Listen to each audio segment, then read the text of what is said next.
Before there was Anne Juliet, there was Mamma Mia. Before there was Jersey Boys, there was Mamma Mia. Before there was MJ the Musical, A Beautiful Noise the Neil Diamond Musical, Beautiful the Carole King Musical, Hit Me Baby One More Time the Britney Spears Musical. Before all of that, there was Mamma Mia. Mamma Mia is a musical that took the music of ABBA that already existed, wrote a story around it, and turned it into a musical. And it was bonkers successful, and it inspired this whole generation of jukebox musicals. But very few of those musicals have ever come close to the success that Mamma Mia had. And it's because they make one clear mistake, and that's what I'm going to be talking about today on Music Theater Theory. Whoa! Hi, if you don't know me, my name is Mateo Chavez-Lewis. I'm a professional musical theater writer and content creator, apparently. I'm splitting my time right now between Toronto and New York, and I love Mamma Mia. I love this show because there's a misconception about jukebox musicals.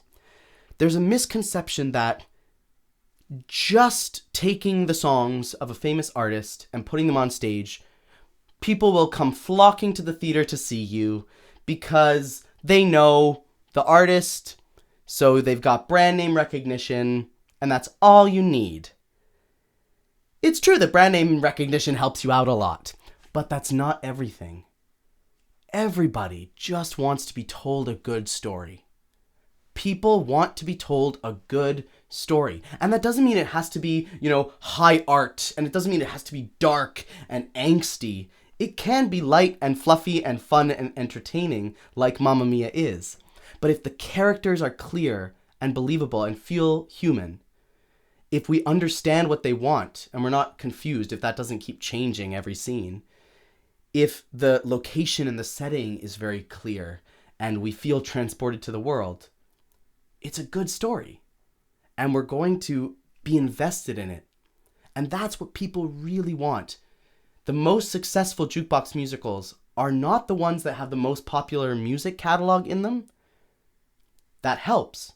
But the most popular jukebox musicals, like Mamma Mia, also tell a really good story. And I want to illuminate that point by talking a little bit about The Winner Takes It All from Mamma Mia, which is a song I absolutely love. This song in Mamma Mia uses all sorts of storytelling techniques that are from musical theater.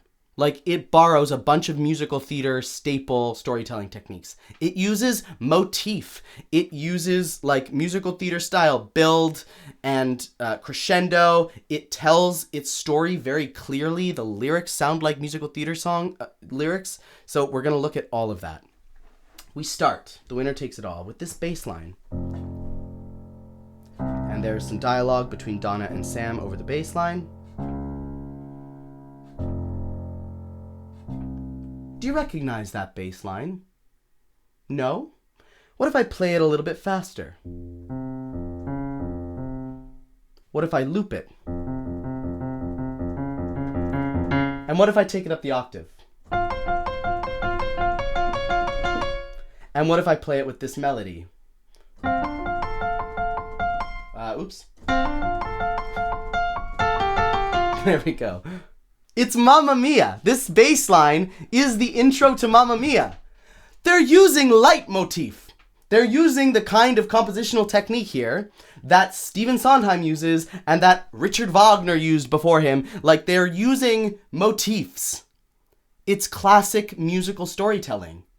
They're not just taking The Winner Takes It All and throwing it on stage. They're infusing it with musical storytelling techniques that have stood the test of time. Of course, Mamma Mia, the song, played in the story the first time that Donna saw Sam arriving at the island. She hadn't seen him in 20 years, and she sings this song, Mamma Mia, about how she feels about seeing him again. Now, all of these things that she's wanted to say to him since that moment, and for the last 20 years, are all about to come bursting out of her. Again, musical theater songs, they don't just capture a moment and live in the moment like a pop song does. Musical theater songs need to tell the story. They need to take us from point A to point B. Things need to evolve and change over the course of the song. So, Dawn is about to talk and say all the things that she's always wanted to say to Sam. What's the first line of the song? I don't want to talk. Right? We're starting off, we're not talking, and we're going to go through the journey of getting to the point where we do talk. We start out with this piano part.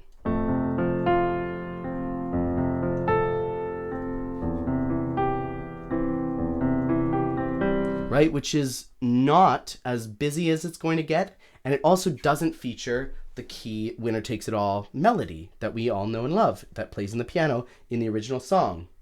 This, right? That is not here yet. It's gonna show up. So we start with more sparse open chords. She says, I don't want to talk about things we've gone through. Though it's hurting me, now it's history. I've played all my cards, and that's what you've done too. Nothing more to say, no more ace to play. The winner takes it all. And we get into the chorus. This is a total musical theater lyric. First of all, we're using perfect rhymes, right? Like through, to, say, play, me, history.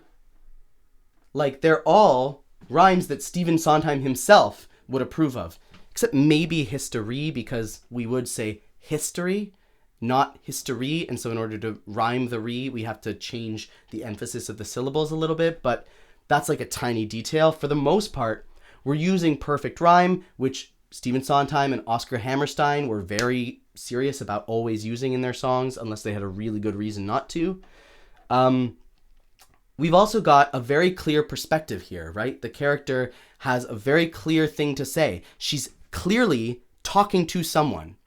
It's a clear situation. That is essential musical theater stuff. The last thing is this consistency of metaphor. Last week I did a video on Greenfinch and Linnetbird where all the metaphors in the lyrics were all surrounding birds. And that was Stephen Sondheim, the master of musical theater writing. Well, look here. I've played all my cards, no more ace to play. It's all metaphors around card playing. And it's going to be throughout the entire song. So we've got this clear central metaphor, this clear perspective of a character actually speaking to someone else. We've got perfect rhymes. We've got this journey. We're setting up a journey with starting with I don't want to talk, and we're going to get to a place where she does want to talk and she lets everything out. It's all the makings of a good musical theater song. It's telling a story. It's amazing. Then we get to the chorus. The chorus goes like this. The winner takes it all, the loser standing small. Beside the victory, that's her destiny. So this is this really beautiful melody here. It starts with this minor seventh, which is that interval. It's this really yearning interval. It's actually the same interval that was used in Santa Fe from Newsies. Santa Fe, because it wants so badly to resolve to that A. Ba, ba, ba, right? The winner takes it all. It's very, very yearning, that interval. Same with the loser. That's another minor seventh.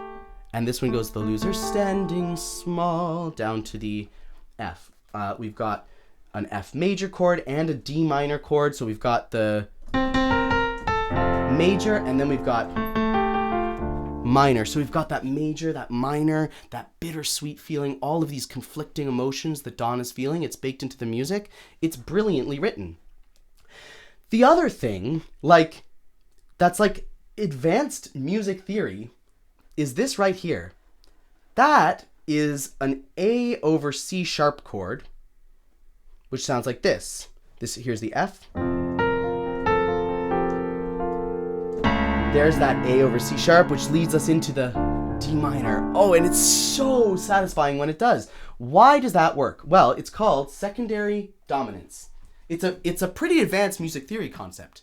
The idea is that when we're in a key, every key has a dominant chord. It's the chord based off the fifth note of the scale. So if we're in F major, which we are right now, the dominant is C. There's F, 1, 2, 3, 4, 5. The fifth note of the scale is C.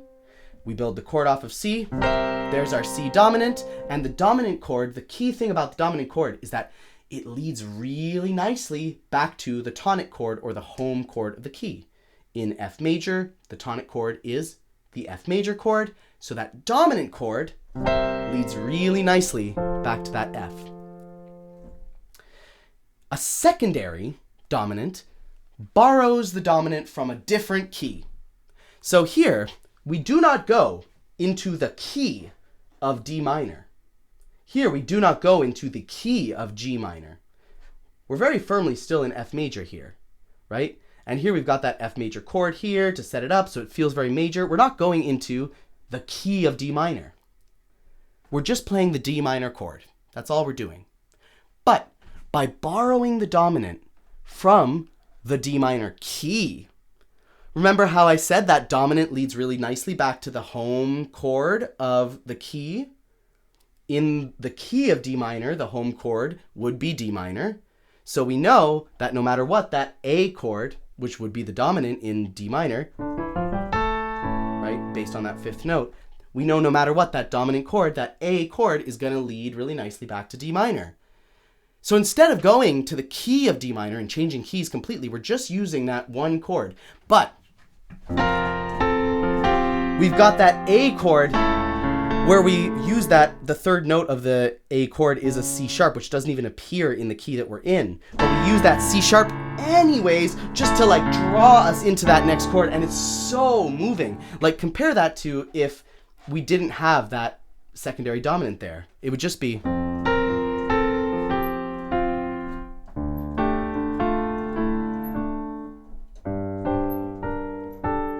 right? It's fine. That's a fine song. But with the dominant, the secondary dominant.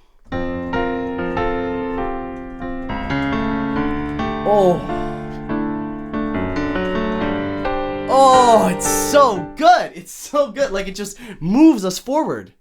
And that's the thing musical theater songs need to do, is move us forward in the story. Pop songs have the luxury of being able to just kind of keep us in a moment, and we stay in that one moment and we explore that moment and we really like feel our feelings, and it's great. But musical theater songs need to tell a story, so we need to start somewhere different than where we end. These chords, these secondary dominant chords, move us forward. And all these things I'm pointing out were literally in the music before this ever became a musical, before the character of Donna was invented, and yet it feels so perfect for this moment in the show. Here, we move on to the next step of Donna's journey at the next verse. It started out with, I don't want to talk. Now she's going to talk. She's going to tell the story. Again, a very clear story. Pop songs might have a more abstract, metaphorical lyric. This song, really specific. I was in your arms, thinking I belonged there. I figured it made sense, building me a fence, building me a home, thinking I'd be strong there. But I was a fool playing by the rules. Again, the rules, again with the card metaphor, so we're still keeping that central metaphor consistent throughout. Still, it's the same character talking to the same character, so it's still a clear perspective, which is not like a necessity in pop songwriting, but it is in musical theater writing when you want to have one character sing the song. But they still have it. ABBA still wrote that into their song, even though they didn't have to write that into their song as pop songwriters. They did. It's a clear perspective, clear central metaphor, clear story. And that's what makes it adapt so well to a musical. Also, check out the build, right? I told you, musical theater songs need to give us a journey. Here's one way that we're doing that is by adding on musical elements. We started out without that iconic piano melody. Right? That's not here. When we get here, we move on, we do have it all of a sudden.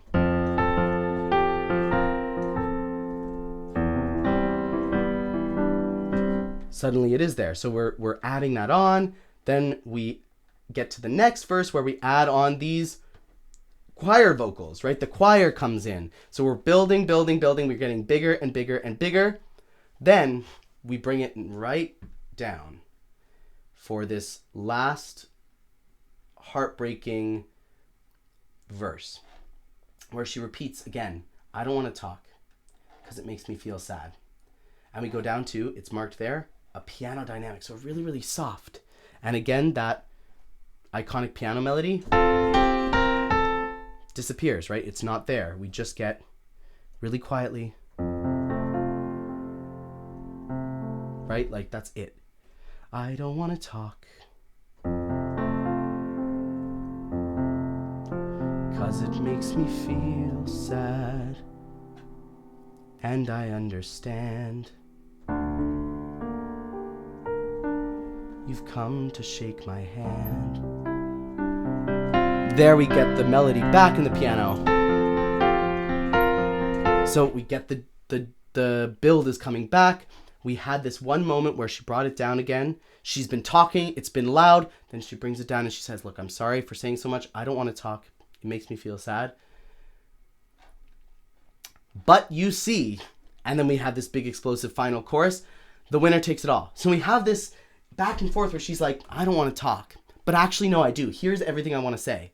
No, I don't want to talk. But you see, the winner takes it all. And then we get the chorus coming back in. It's like fortissimo. There's an F there, although I don't know if that actually is intended to mean the dynamic marking. Forte meaning loud. It might be there to mean F, the major chord, is what it looks like. But you can tell by listening to the song, it gets real loud there. It's this big climactic moment, and it ends with her belting all the way up this big C that she holds for a long time, right?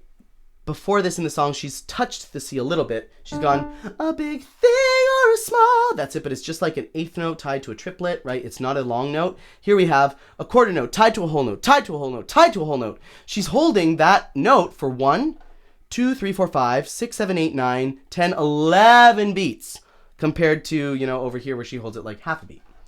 So she's holding this highest note in the song really long time.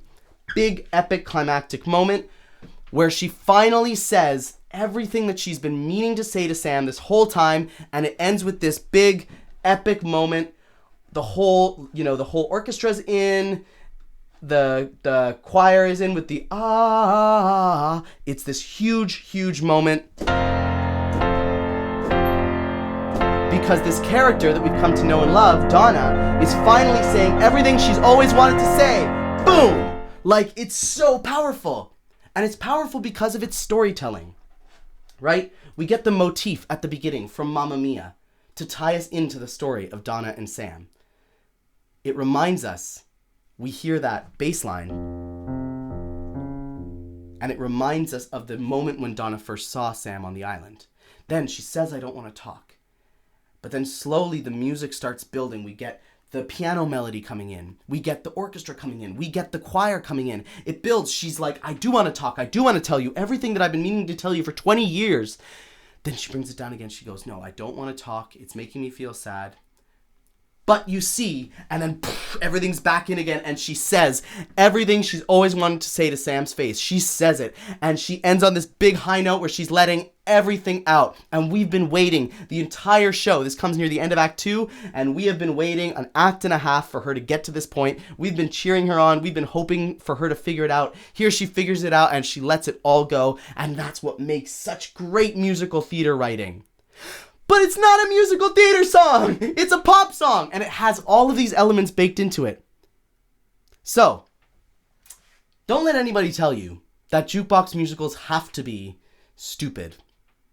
Don't let anybody tell you that pop music has to be less intelligent music.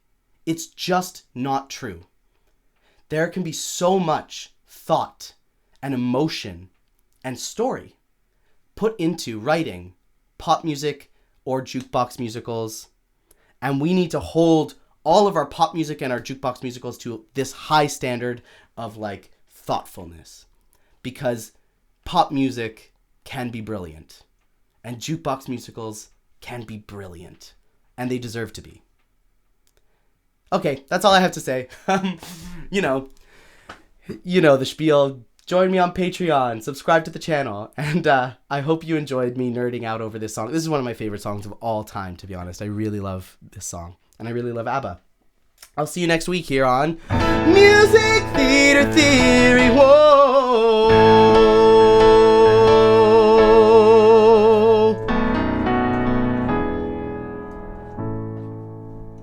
There was a little bit of secondary dominant action for you. Peace out.